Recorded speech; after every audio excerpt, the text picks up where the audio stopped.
ஸ்தோத்திரம். ஆமென். இன்றைக்கு ஒருவேளை சூழ்நிலைகள் அவன் எதிராக காணப்படலாம். நம்முடைய வாழ்க்கைக்கு சூழ்நிலைகள் ஒருவேளை ஸ்தோத்திரம் பல வருடங்களாக காத்திருக்கிறோம். இன்றைக்கு எந்த விஷயமும் கைகூடி வருவதற்கான எந்த சூழ்நிலையும் காணப்படவில்லை.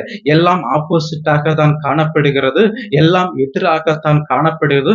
ஒன்றுமே எங்களுக்கு அனுகூலமாக எதுவுமே தென்படவில்லை. ஸ்தோத்திரம். நன்மைக்காக காத்துக் கொண்டிருக்கிறோம். நன்மைக்காக பிரயாசப்பட்டு கொண்டிருக்கிறோம். நாங்கள் அனுபவிக்கிறதெல்லாம் தீமையாகத்தான் காணப்படுகிறது. ஒவ்வொரு நாளும் நாங்கள் பலகீனத்தின் மத்தியில கடந்து போகிறோம். இப்படிப்பட்ட சூழ்நிலையில என்னுடைய வாழ்க்கையில் இந்த குடும்பத்தில் ஒரு அற்புதம் நடைபெறுமா? ஆமென்.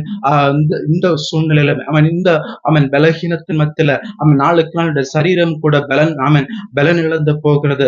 சரீரத்தில் வேதனைகளும் அதிகரிக்கிறது. இன்னுமாக குடும்பத்துல பலவிதமான குழப்பங்கள் ஏற்பட்டு கொண்டிருக்கிறது.